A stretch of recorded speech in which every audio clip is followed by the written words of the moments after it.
So what's up mga kaibigan, dito na naman po tayo, bagong video na naman po tayo at first time natin magre-reaction video. Ating patutunghayan yung how 1,000 Filipinos troops fought alongside Allied forces versus 40,000 Chinese soldiers. Kumbaga the battle, ito yung Korean War, during Korean War na tinatawag nilang the Battle of the Yultong. Nagpadala ang Pilipinas noon ng 1,000 soldiers at nilabanan ng 40,000 soldiers ng mga Chinese. So, tara, panoorin natin mga kaibigan.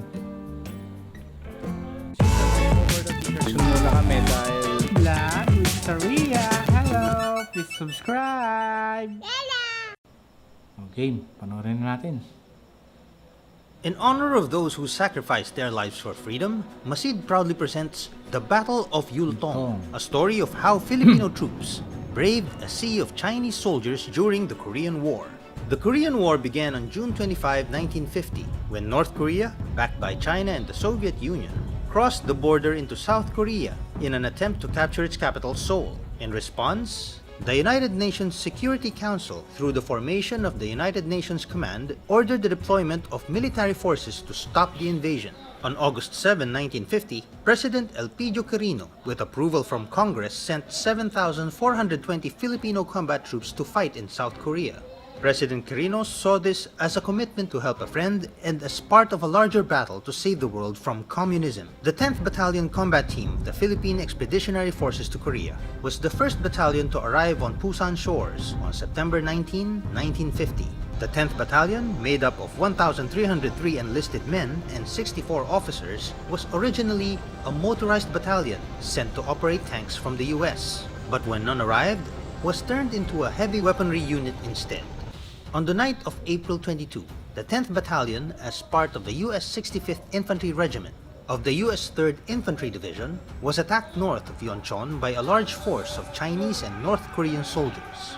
This would be known in history as the Great Spring Offensive, one of the largest offensives by the 44th Division of the Chinese People's Volunteer Army and the Communist North Korean Army during the Korean War. In front of the Filipinos were four Chinese divisions numbering about 40,000 men. Just after midnight, the Chinese began their attack with a heavy artillery barrage. Soon after, the Chinese forces advanced, but had difficulty as the 10th Battalion successfully defended their positions with mortar and artillery. However, a massive Chinese assault pushed the Turkish brigade from their position, allowing the Chinese to surround the Filipinos' eastern side. Seeing the incoming danger, Lieutenant Colonel Junicio Ojeda immediately organized a unit of battalion cooks and clerks to fortify and defend the east flank. With the help of M24 light tanks and artillery support, Lieutenant Colonel Ojeda's makeshift unit was able to hold off the advancing Chinese forces. Kita mo? Kita po ninyo, ang galing no? Noon pa man, napakagaling na talaga sa giyera ng mga Pilipino. Kahit konting-konti lang sila, pero nakukuha nila sa technique and tactics, kumbaga. Hindi ko alam kung technique ba tawag doon ng tactics, strategy. So, kaya nga yung mga Filipino soldiers natin at yung mga American soldiers ay napupunta sa atin para magpalitan ng idea tungkol sa labanan. Pagdating sa mga kagaya nito, bulubundukin yata itong pinaglabanan ng Yultong na to eh. Kaya magagaling ang mga Filipino pagdating sa mga jungle at saka strategy, magaling sila at ma-alerto sila at saka ang tawag dito, resourceful sila sa mga kagamitan. Although na mga luma na yung mga gamit o kaya obsolete na ng mga baril nila, pero nakakaya po nilang gamitin ng mahusay. So ituloy natin panoorin mga kaibigan. The situation only got worse when the Puerto Rican 65th Infantry Regiment, situated on the west flank, began to fall back from Chinese attack. With the west flank now exposed, the Chinese began advancing but were blocked by a platoon of Filipino soldiers situated on a hill overlooking Yultong. Commanded by Lieutenant Jose Arciaga, this platoon refused to yield and held their ground. This gave Lieutenant Arciaga's company commander, Captain Conrado Yap, enough time to mount a counterattack. The counterattack successfully extracted the trapped platoon from the hill and also stopped the Chinese from further advancing. But sadly, Lieutenant Arciaga and Captain Yap were killed during the fight. In the early morning of April 23, Lieutenant Colonel Ojeda led the second counterattack using M24 tanks. This caught the Chinese off guard and pushed them away from the hill they were trying to seize. The Filipinos fought until midday before it was ordered to withdraw and link up with the rest of the division in the south. 15 Filipino soldiers died, 26 were wounded, and 14 were missing in action, while the Chinese and North Koreans lost around 500 soldiers. The 10th Battalion's effort at Yultong allowed the U.S. 3rd Infantry Division to successfully withdraw from the battlefield, which would later on prove to turn the war in favor of the Allies. 2 weeks later, the Communists began ceasefire negotiations after suffering more heavy losses. For the next 2 years, the Korean War was mostly battled from hilltops until a ceasefire was finally declared.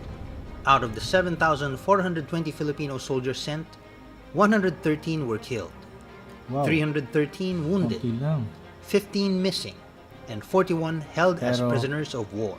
Today, Malungkot pa rin. a monument stands inside the War Memorial of Korea in honor of the many Filipino soldiers who fought for the liberation of Korea. Recently, during the 69th anniversary of the Korean War, the late Captain Conrado Yap was awarded the Taiguk Medal, the highest military decoration given to a soldier for bravery in combat. Also awarded the Taiguk Medal was fellow 10th Battalion team member Major Maximo Young for his heroism at the Battle of Myeongdong. The efforts of the 10th Battalion in the Battle of Yultong was instrumental in turning the tide of the war in favor of the Allied forces. South Korea remains a free democracy, thanks to the contribution of soldiers like the Fighting Filipinos, a name given by the US Command to the brave men of the 10th Battalion Combat Team. Nice one. Did you like our story? Are there other heroic adventures of Filipinos you want us to feature? Let us know in the comment box. Don't forget to like this video. Also, subscribe to our channel. See you next time. Subscribe Thanks po kayo for sa channel watching. po ni Masid. Galing.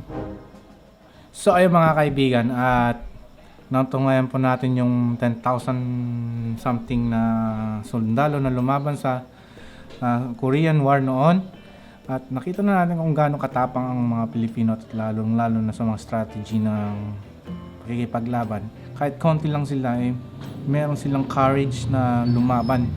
So, hanggang ngayon naman, mga Pilipino nating sundalo no, talagang sobrang tapang ng mga yan at handa silang mamatay para sa bayan. So, ako, proud na proud po ako sa inyo mga kapatid nating mga sundalo. At lagi po kayo mag-ingat at galing, the best.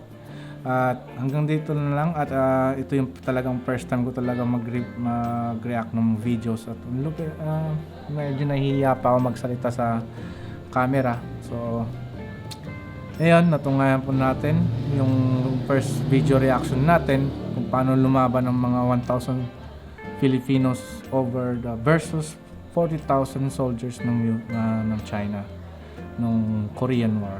So hanggang dito na lang mga kaibigan. Maraming salamat sa pagpapanood at kung bago pa lang po kayo, don't forget subscribe to our channel and click the notification bell para ma-notify kayo sa mga bago po nating i-upload. Maraming salamat. Bye-bye.